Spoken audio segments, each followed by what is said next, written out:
Good morning, YouTube. Logan with Hideaway Homestead here, coming to you today with a video. I'm gonna go ahead and get started on what the video is about so y'all can hear me. Got some peaches.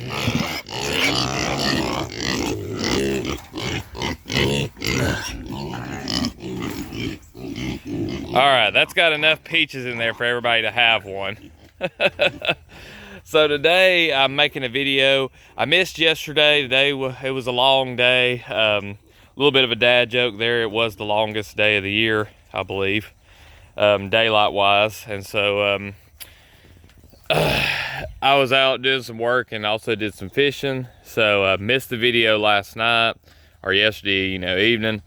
And this is another video, the last video before we do the live stream about forgetting the feed store. And what I've done here is I've given the pigs here a peach that is not quite ripe and that has, I'm pretty sure, some kind of curculio in it or some kind of rot. But we got these from Greg, my friend over at Tinker Tribe, and his tree was eat up pretty bad. And the pigs, they don't care that they're not quite ripe, and they don't care that they've got any kind of bugs in them or anything. They're just going to eat them and turn them into bacon. And so today I wanted to talk about waste streams. Now, I already made a video about this. We were getting some grocery store waste, and I eventually want to move away from the grocery store waste. I know a lot of people that are doing that, and it's way better than having a pig that is kept on concrete all day, not allowed to roam around, be in the sunshine, or have a tail because they cut their tails off. I'm all about taking steps towards the right direction of raising healthier animals, because we are what we eat and we are what our food eats. So getting to that point is definitely something I want to do. I think we're out of peaches, but it's a one step at a time type thing. And I wanted to just talk about getting rid of these waste streams. And the pigs, I can promise you, they're not hungry. These things eat like crazy. And get out of the sunlight here. You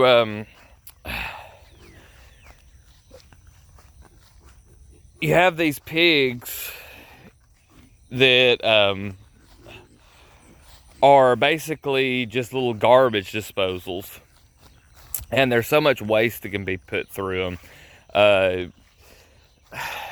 Like I said, I want to move away from the having to depend on waste streams that are commercial, because a lot of that food's not really good, and that's what we're trying to move away from eating. And it does help having to go through one animal into our bodies, just because you get a lower dose of whatever it is, so but waste streams, waste is not waste until it's wasted. And I wanted to talk about that a little bit more. Just like yesterday, I was doing some more harvesting on mulberries. I could come out here and harvest this mulberry tree like literally every day. You wouldn't get a whole lot. You'd probably get maybe just a small to medium-sized bowl full if you did it every day. But that's a whole lot of fruit that you could be preserving and doing stuff with. But to be honest, it's just not worth coming down and doing that all the time. So we get, anytime there's a pretty large harvest here, we get as many as we can. And I come through here and pick and eat all the time. But a lot of this stuff falls, and yeah, there's some birds and stuff that'll come through and eat it, but there's literally so much that there's just an overabundance. And you could just let it rot. It will return to nature. But I've been letting the pigs out and letting them come down here every few days and clean up the mulberries that's been left on the ground. and it works out pretty good. Same thing with acorns. You know, you can let your pigs go through there and get that as it falls. A lot of acorns, for example, like your smaller acorns that are high in, you know, tannins, I mean, they'll even eat those. They don't like them as much as they do the white acorns, you know, you're like from your white oak, because they're lower in tannins. But that's the thing, is we rake stuff like that up as a society and throw it away when it could be put to good use. Now, one of the things I really wanted to talk about today, though, was them fruits, them peaches. So I know a lot of people that are into permaculture and are into just regenerative agriculture and you know, homesteading, doing the food forest stuff, which is more of a permaculture principle. And the thing is, with a lot of these varieties that are available to buy, a lot of people are going to buy these varieties that are not going to do too well in your area, and or they're going to have some kind of pest problems. Like, we've got a lot of the common cultivars of fruit trees, and so like with our peaches, we've never had a good peach year. They always get hit really hard. And Greg, and it was over at his dad's place, he has a really cool little setup on his permaculture food forest he's got going. Has a huge abundance of delicious plums, but then the peaches, you know, had a huge crop of them, but a lot of them had been eaten by some kind of bug and had a real bad rot problem. But you know, that just became pig food. So I guess what I'm trying to say is that we've got to start looking at the waste streams that are in our own backyards. The other thing to think about is the video that I made on doing your garden like a rotational grazing paddocks.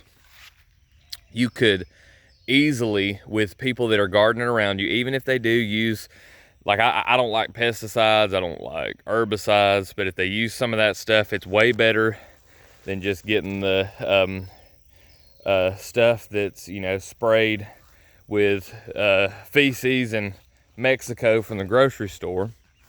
And when I say feces, I don't mean animal manure, I mean, you know, sewage waste from humans.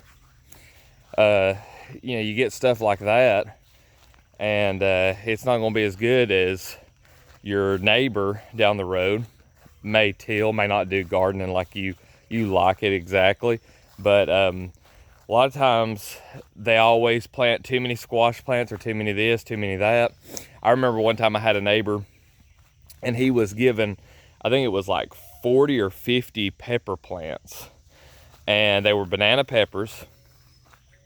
And I went up and was helping him do something. I can't remember what it was. And he said, hey, you don't want any peppers, do you? I was like, yeah, sure. You know, and then I saw the quantity. I said, I can't do anything with these peppers. I said, you know, I can't possibly cook them. I don't can right now, so I'm not going to be able to preserve them. And I told him, I said, but I said, if you're okay with it, considering you got just so much, I could give them to my chickens. He said, yeah, take them.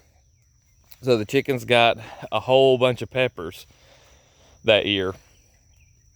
So just, you know, getting a thing where people can take those extras and put them into an animal. I mean, I can't think of a better way to consume damaged, rotten peaches than in the form of bacon. So, yeah, we actually got to talk to Greg and his dad about some of this stuff the day we went out there, which I think was Wednesday evening, and got a lot of ideas, talked about a lot of different things, and I can see in the future a lot of garden waste and just lawn waste and stuff going through these animals. So that's something to think about, is capitalizing on the waste streams. And I just want to encourage anybody. I know there's a guy out there, I can't think of his channel name. It might be something like Permapastures. He's got a really awesome channel, and he does pork and chicken, and he does all the waste stream stuff, but through, like, you know, schools and through grocery stores. And I think that's great. Like, we've got to stop letting perfect be the enemy of the good. Like, I would really like for everything to go back to a holistic, full permaculture. Everything's done without pesticides and herbicides, which, you know, on our stuff it's done without that. All the animals, you know, need air, sunshine, and you know, need to have some amount of freedom, you know, not being a cage where they, you know, can't step over each other and stuff like that. Have a little bit of space, be clean as possible. But taking stuff like those food wastes, I mean, that is we waste so much food in this country, and just really all over the world. There's places where food's just wasted like crazy, and we've got to start capitalizing on those waste streams. Now, if everybody did, there would be no waste stream, so then you're not going to have that option.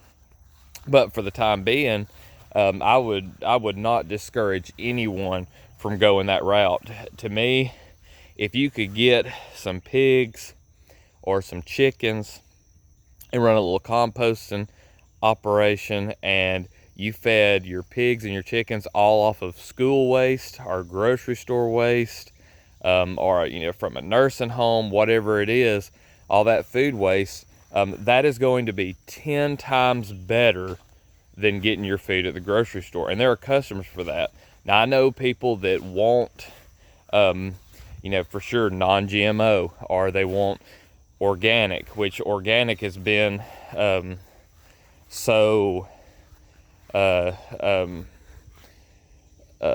diluted in what it means. I mean, there's just basically, if you can get an organic sticker, it's like being USDA certified. It's like, what does that mean? Well, you checked all the boxes. And a lot of times checking all the boxes just means you literally on a form checked boxes, or you know, somebody approved your stuff because you have lobbied the proper people. So yeah, just take a step in the right direction. I'm sure we'll talk about this a lot in the live stream. I want to remind everybody it's coming tonight at 7 p.m. Central, and it's a Friday night, so I expect the live stream to be just me. I've got some stuff prepared for talking about for getting the feed store kind of an end to this little 10-part series, and hopefully it will inspire some more stuff for later on in the future. I'm sure this is a topic that I've had on the channel for a long time, so it's not going anywhere.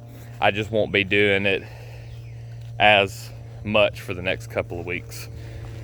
But anyway, if you liked the video, if you've got any comments or questions, drop those down below.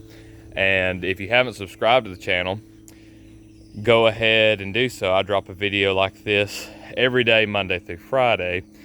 And I appreciate all y'all watching, and hopefully we'll see you in the live stream. Y'all have a good one.